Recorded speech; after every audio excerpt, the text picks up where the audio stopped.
We're looking at a submission here from EliteFunk, and the main issue you're asking about is oscillations when you quickly drop the throttle, very interesting, or weird vibrations at low RPM. So let's take a look at your video, and I very quickly found something that I think is what you're referring to. Let's just watch this video at normal speed.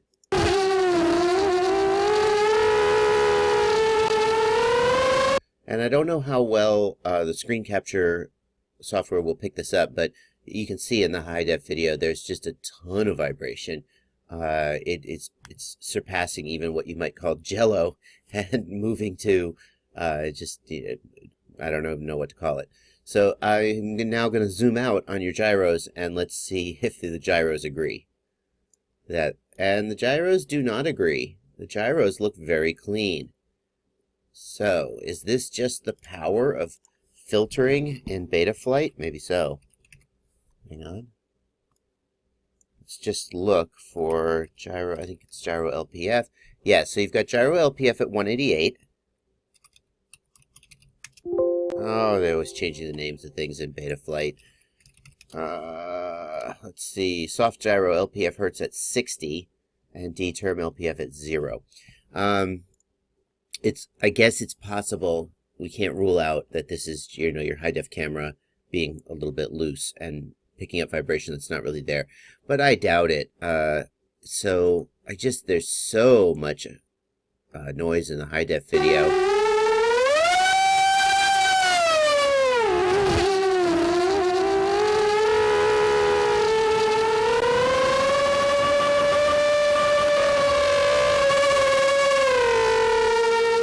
Yeah, it's just, I don't even know what to make of it. So I definitely feel like it would be worthwhile for you to go through the steps on my YouTube channel. The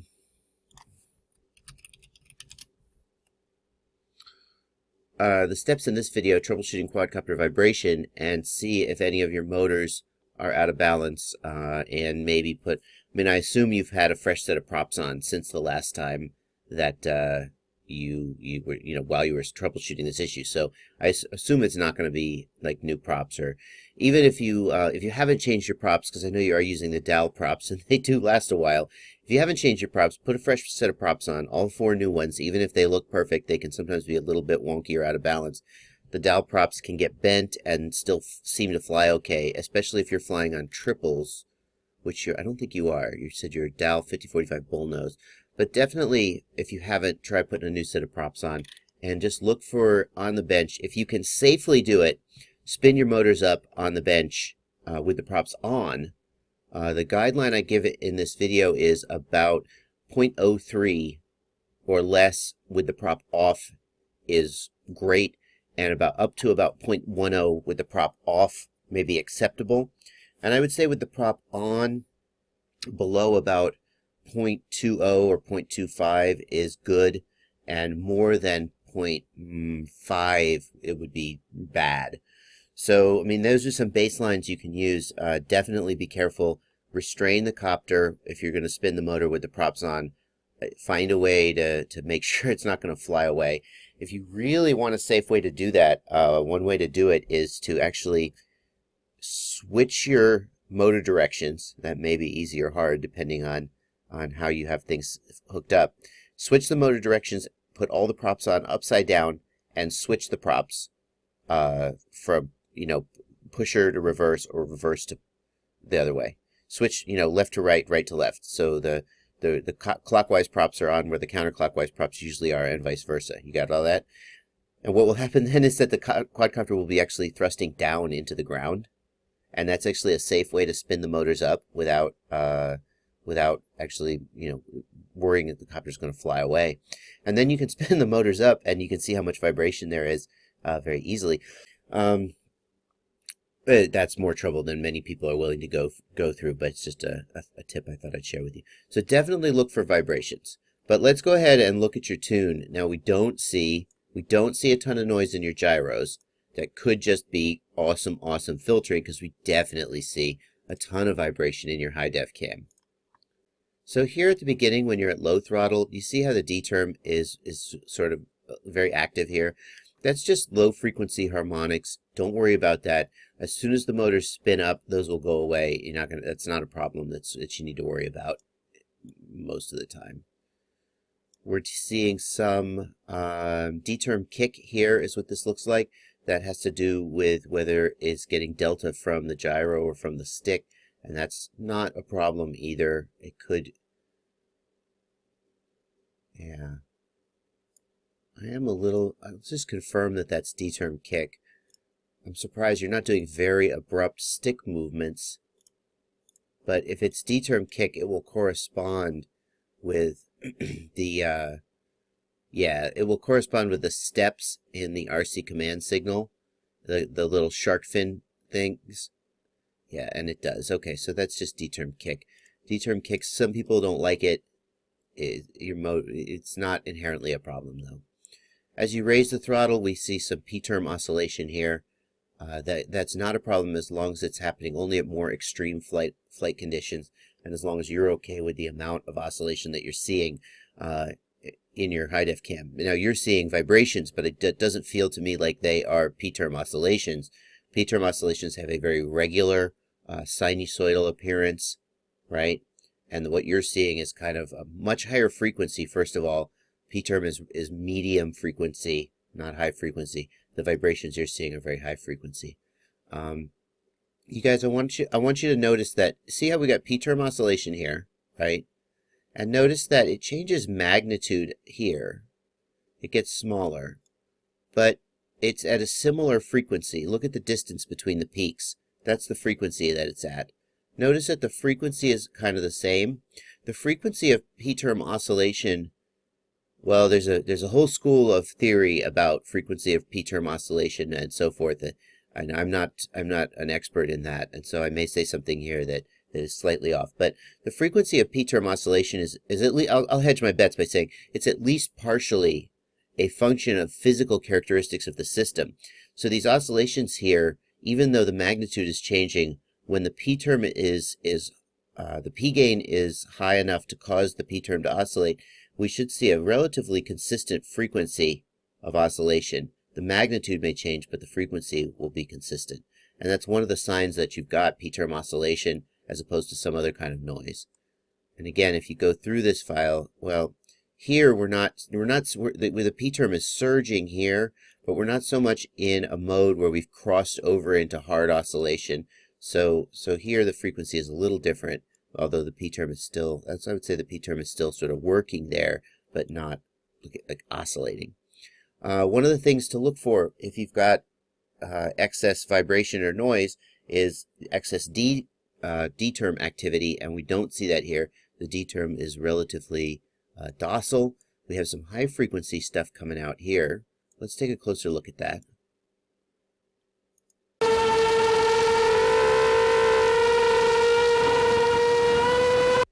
So I can hear some sort of roughness in the motors when we hit this part of the file, and we can see the high frequency D-term activity, which is these little wiggles and jiggles that are superimposed on the lower frequency waveform, right? We can definitely hear that coming out, but it isn't clear where that's coming from. It isn't clear where that's coming from. I might normally say to filter your gyros, but your gyros are pretty clean. So I don't know. I've been looking at pitch now, and also just sort of looking through the rest of your video, trying to find, other examples of what you're talking about. I'm having a hard time finding what you describe as oscillation when you cut the throttle. It's really unlikely to get, you might get some destabilization when you cut the throttle, because, if the I term isn't high enough or other sort of tuning related things. But as the throttle drops, visible oscillations usually go down because the motors slow down. Even those harmonics that you see in the Blackbox logs don't usually produce visible oscillations. So I'm not sure what you're referring to there. I did find this section though.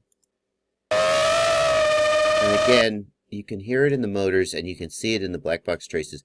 There's some kind of high frequency noise getting injected into the system. And we can see it's, again, we got a little bit of a chicken and the egg scenario here. does the gyro become noisy, which results in the D term flipping out here, or does the D term somehow flip out and that makes the gyro noisy? I don't know.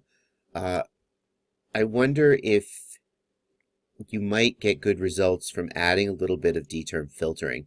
So set D term LPF hertz to maybe start with it at 60 and maybe lower it as low as 40 and see if that produces good results for you.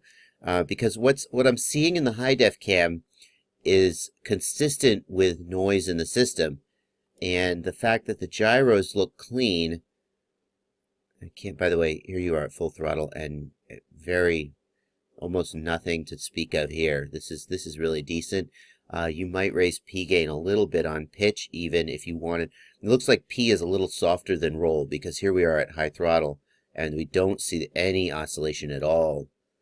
We don't see really. This is the first thing that maybe starts to look like it might be thinking about oscillating, but mostly no. So you might even raise P gain on pitch a little bit if you felt like it. Here, maybe a little bit of starting to see oscillating-like activity.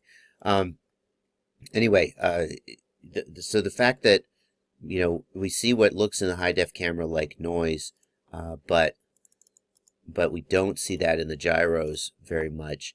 It may just be that the gyros are very, very well filtered. I don't know. And so with noise, the first thing to do is to either, you can look towards your D gain or you can look towards your gyros. Your gyro is filtered at 188, and I pretty firmly believe that you would have to be in a pretty bad situation to go lower than 188 with the modern, clean flight and beta flight. So I wouldn't recommend you lower that, but maybe add a little D term filtering. Let's just take a quick look at your D gains. Or your D, I can see from your traces that your D gains are not excessive, but let's just see what they are. Yes, 8 and 10. So your D gains are not excessive. I don't think you should play around with those too much. I don't think there's a very, very far to go with those. And so I might add a little bit of D term filtering. The other thing to look at is if your yaw P term is too high, it can inject noise into the system by making the motors sort of oscillate. And we might be in that scenario. It's hard to judge. Like, this looks a little excessive to me, but this looks fine right here. Let's go back to that spot where, at the very beginning, where you did the double roll and then there was very clear vibration.